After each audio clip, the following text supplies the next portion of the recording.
जय हिंद साथियों। अभी हमने कल आपको ये खबर बताई थी कि दिल्ली सरकार ने अमानतुल्लाह खान साहब को दिल्ली वक्फ बोर्ड के चेयरमैन के पद से हटा दिया है। सरकार ने हटा दिया।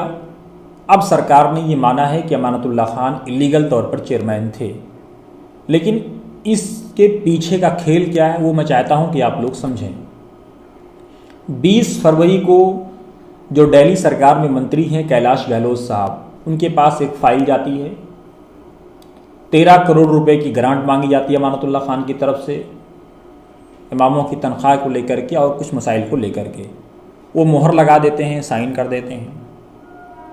27 तारीख को सूत्र ये बताते हैं कि उस फाइल को, क्योंकि बहैसियत फाइनेंस डिपार्टमेंट के मिनिस्टर होने के नाते डिप्टी सीएम मनीष सिसोदिया भी अप्रूव कर देते हैं। जब सरकार आज ये मान रही है, कैलाश गहलोत मान रहे हैं, मनीष सिसोदिया मान रहे हैं, विधानसभा मामलों की समिति मान रही है कि अमानतुल्लाह खान गैर कानूनी तौर से चेयरमैन थे, तो फिर क्यों इस 13 करोड़ के बजट को ग्रीन सिग्नल दिया गया?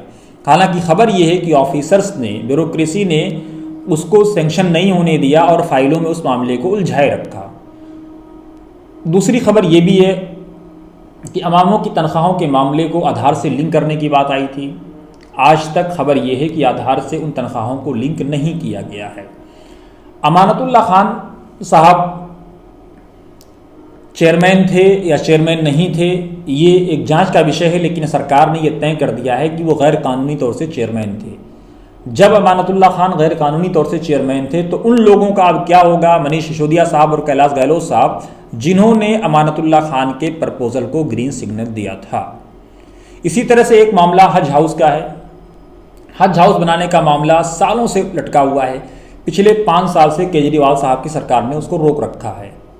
फाइल आई, फाइल गई, फाइल आई, फाइल गई, उस पर कोई कार्रवाई नहीं हुई। ऑफिसर्स ने उस फाइल को पुट किया।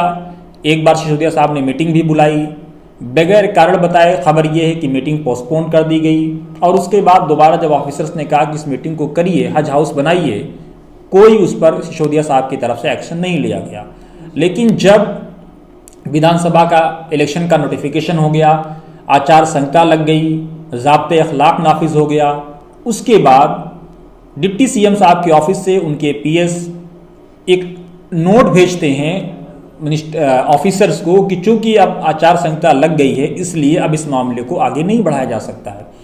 भाई साहब, 5 साल आपके पास था हज हाउस बनाने के लिए। आपने जब नोटिफिकेशन जारी हो गया इलेक्शन का, तो दुनिया जानती है, एक अंधा, लूला, लंगड़ा, बहरा आदमी भी इस बात को समझता है कि अब कुछ नहीं हो सकता। जो कानून का जानकार नहीं है वो भी जानता है इस बात को कि अब कुछ नहीं हो सकता। आपने एक नोट लगा के भेज दिया, कुछ नहीं हो सकता है। 5 साल तक आप उस फाइल को रोके रह गए। आसिम साहब चेयरमैन थे, हज कमेटी के फाइल उनके पास गई हज हाउस बनाने के लिए। अब उन्होंने क्या किया आज तक ये स्पष्ट नहीं हो पाया है, लेकिन end of the day result 0 है। इसी तरह से एक मामला मैं और आपको बताऊं कि जब विधानसभा में दूसरा टर्म था केजरीवाल साहब का, टिकट देने की बात आई, केजरीवाल साहब किसी भी तरह से 5वें मुसलमान को टिकट देने के लिए तैयार नहीं थे।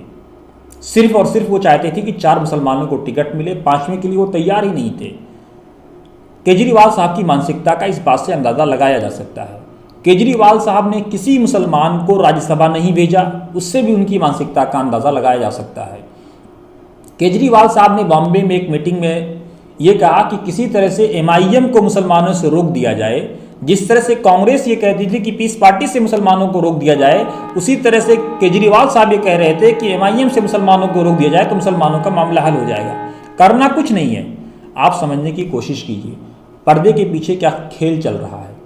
आप माइनॉरिटी हैं, आप मेजॉरिटी हैं, आपके साथ क्या हो रहा है इस बात को समझिए। केजरीवाल साहब की सरकार ने बीच में इस बात का अनाउंस किया कि वो, चूंकि स्कूल, उन्होंने एजुकेशन पे बहुत बड़ा प्रोपेगेंडा किया, कहा कि एजुकेशन पे वो बहुत काम कर रहे हैं। कौन सा काम कर रहे हैं? उन्होंने कहा कि तेलंगाना की तर्ज पे वो स्कूल से अडॉप्ट करेंगे, बिल्डिंग से अडॉप्ट करेंगे, बिल्डिंगों को स्कूल में कन्वर्ट करेंगे, ताकि गरीब, मजदूर, पीड़ित, शोषित, ये बच्चे जो एजुकेशन से दूर हैं, एजुकेशन से वंचित हैं, उनको एजुकेशन में लाया जा सके। उस प्रपोजल का क्या हुआ? कुछ टीचर्स बाहर से जो लोग टीचर काम कर रहे थे उनको बुलाया गया, विदेशों में जो लोग काम कर रहे थे भारतीय थे कि आपको प्रिंसिपल बनाया जाएगा, आपको टीचर बनाया जाएगा। कई सारी बिल्डिंगें, खबर आई किसी बिल्डिंग को 3 लाख, किसी बिल्डिंग को 5 लाख के किराए पे ले लिया गया है।